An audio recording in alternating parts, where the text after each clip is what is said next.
So, Jimmy, first thing I want to ask you about is last time I was here, like a year ago, we played Settlers of Catan. Oh. Do you remember this? Well, yes, we did. We played with this guy, Syed, who owns like half of WordPress, all the plugins. Yeah. And a lot of gas stations. And owns a lot of gas stations.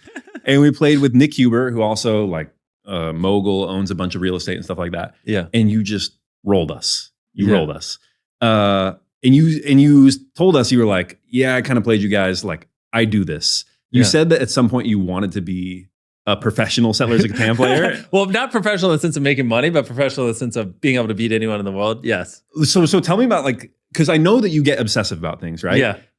People talk a lot about, you were obsessed about baseball when you were like, when was like the Catan phase of your life? Yeah. Well, you know, it's funny. If we did this a year ago, it would have been Catan. Now the new board game's Dune. And what's actually double funny is we also just started talking with the mics on.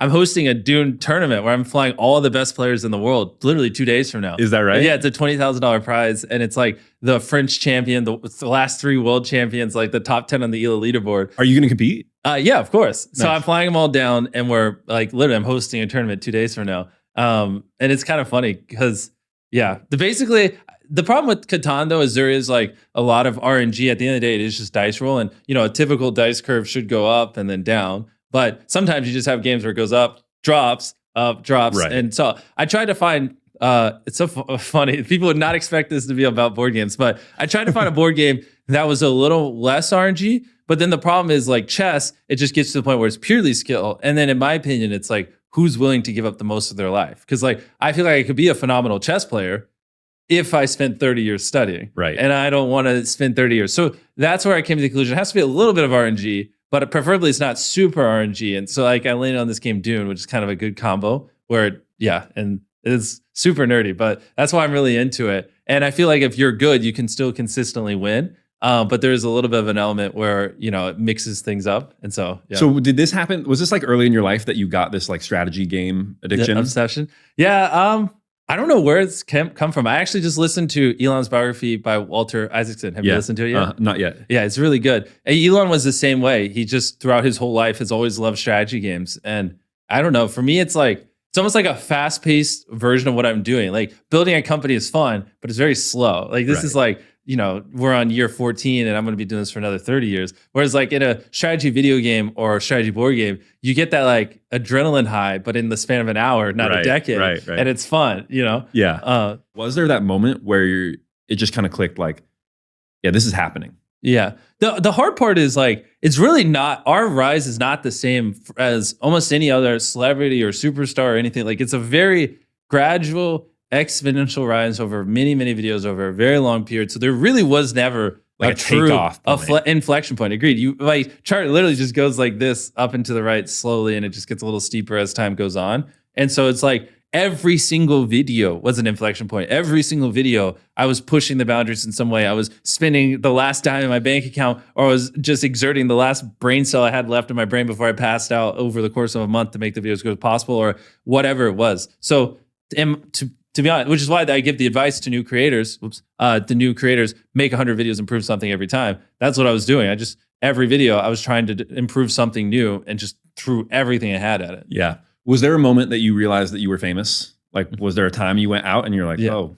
Well, you know, the interesting thing about that is, which is something I've learned more recently, is there's definitely like levels to like fame, or, you know, that no one really categorizes it, because like, there's like, when I had like a million subscribers, I could go into a Walmart and, you know, maybe 1 out of 10 times I go to Walmart, someone will take a photo, which that is great. It's very validating. And those are the best ones because you're like, oh, I made it. This is like real humans. It's not pixels on a screen. And then you get hypothetically somewhere around 10 million subscribers. And every time you go into Walmart, at least one person is going to notice you. And that's still like where it's fun, because it's like you go there and like, yeah, you know you're going to take a photo. If you're with a friend, it's like, look, like my work's validating. And most people's heads, that's where it cuts off. And then that's where I was probably like 3 or 4 years ago. And you're like, okay, this is fine. What do these people complain about? Like, fame's not that bad. But then like there's a big difference between 10 million subscribers and 100 million subscribers.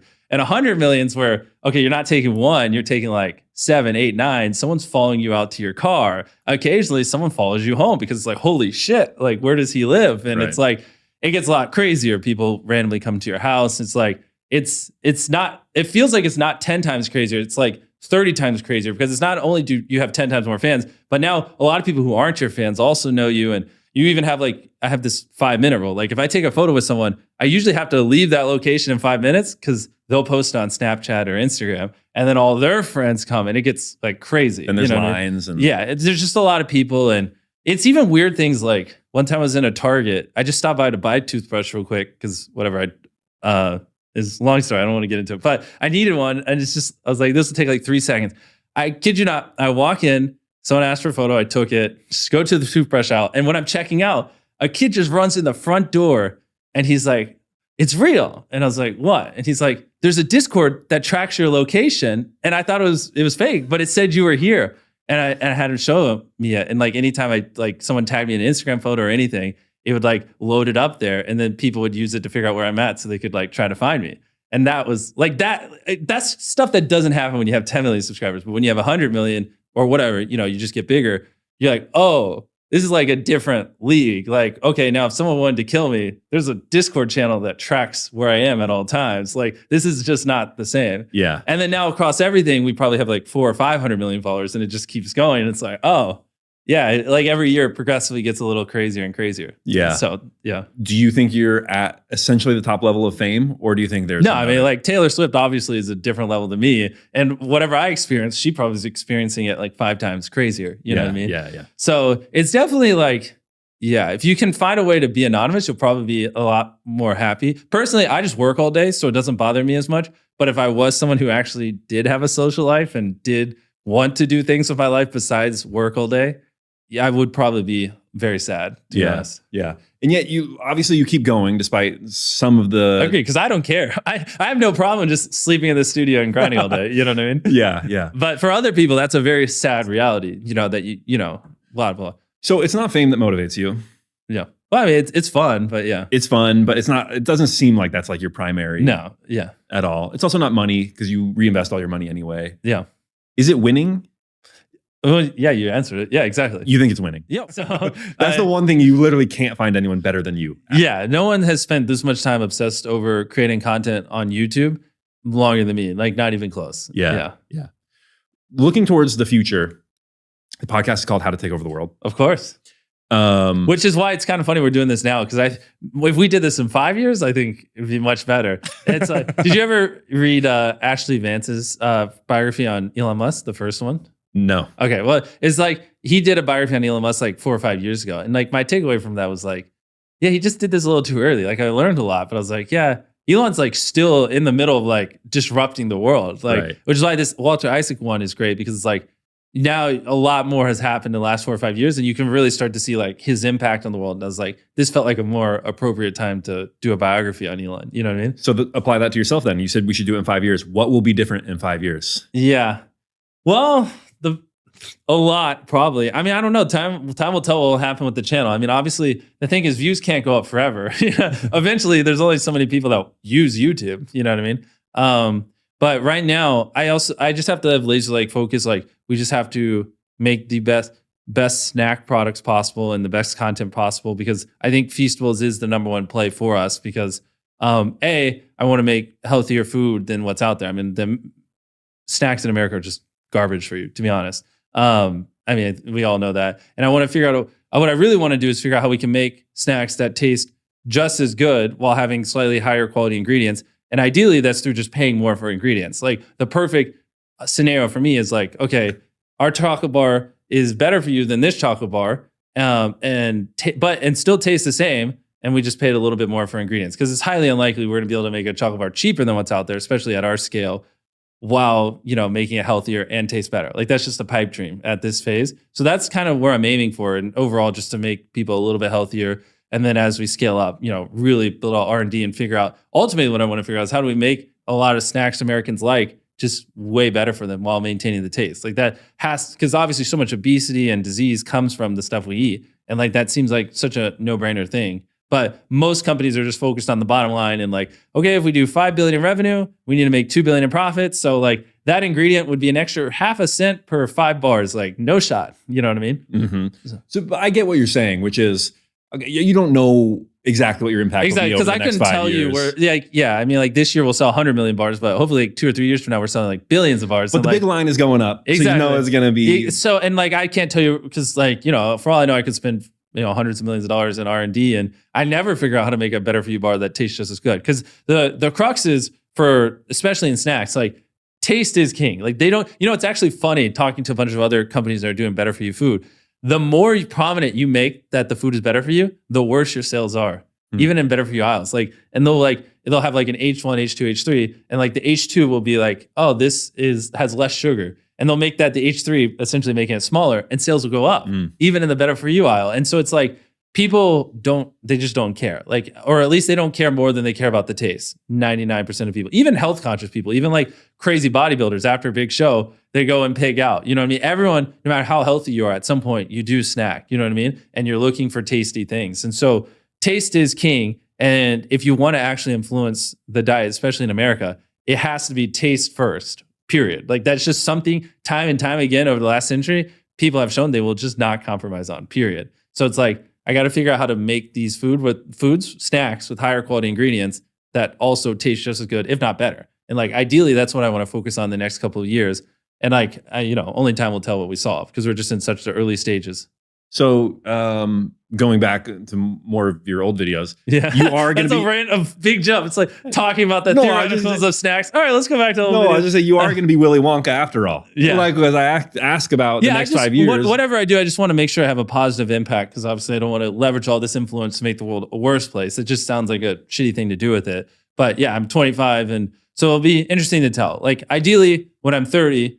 Right now, I would love to look back and go, yeah, the YouTube channel kept growing year over year. I used all that intention to funnel people into buying these snacks. These snacks have a little less calories, a little less sugar, and way higher ingredients. And as thus, I feel like I've made a meaningful impact so far on like the amount of disease people have and things like that through these snacks. Like right now, that's what I'm aiming towards. But, like. Do you have any kind of moonshot ideas in the back of your head? You talk about someone like Elon, and in the short term, he's trying to make the environment better by getting more people in electric cars. Yeah. But he's also had this thing in the back of his head the entire time, which is, I want to go to Mars. Yeah. Do you have like a go to Mars in the back of your head at all? No, that's where I got to find what that thing is, to be honest. Because I'm kind of, if I were to compare to Elon, I'm still in like the Zip 2 days, like super early on. Right. And, he wasn't even making electric cars back then. So, and then he sold Zip 2, rolled the money into PayPal, sold PayPal, rolled the money. I mean, like, so I'm less, Elon's more than 2 times older than me, which is like the cool part to see is like, there's so much time left in my life. And so, especially if we keep killing it in compound growth, then things will get pretty crazy. But no, I just have to have tunnel vision on what I'm doing and doing it well. Because obviously if we could get it where, we're selling over 1 billion chocolate bars one day, that'd be a very valuable company. And we could obviously use that to actually make real change. Or we end up selling it and that's like my Zip or PayPal. And then we roll the money into the next thing. Right, right.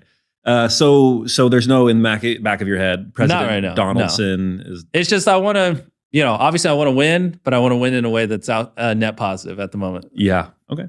Well, first of all, who was it that inspired you kind of on the way up? Like some of your early videos are like, did you know PewDiePie makes money doing YouTube? Yeah. Who were those like 2 or 3 people that? And well, the problem is, and I actually, it's weird because you wouldn't think I would say this, but it's like, even when I first started, I always wondered why people didn't put more effort into their content, why people didn't spend more money or why people didn't try harder. And so again, like I said before with the entrepreneurs, I like to take little nuggets here and there. There are things I liked about people like PewDiePie. He was the biggest creator in the world at that time for a very long time, but he was still very humble. And that was cool to see that this guy is just destroying everyone on all metrics, but is not like an asshole. Like he's being very humble and he's being very chill about it. And even when people would attack him, he could very easily be like, shut up. Like you have 1% of my subscribers, but he wouldn't. He would never like do stuff like that. So like that was something I very admired about him. And there's traits like that in other creators.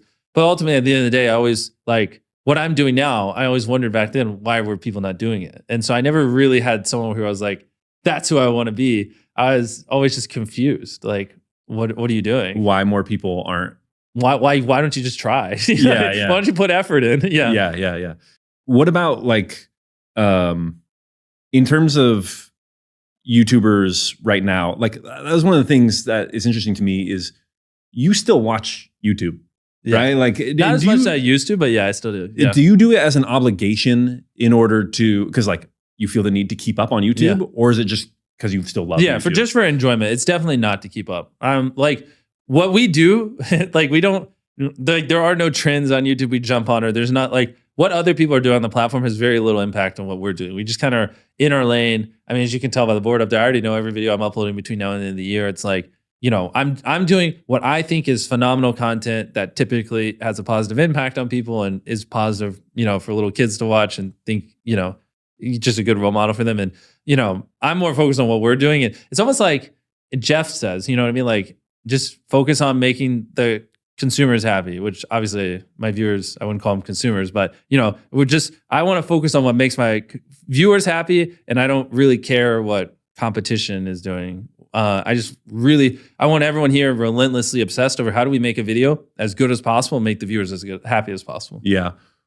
Like you all the time are like, I don't understand why everyone is doing this. You kind of laid out those three things, right? Which is like, you understand what people want. You have a great team. What was the third one that I was missing? Yeah. It's like algorithm, team, actually making entertaining videos. What is it that most people get wrong of those three?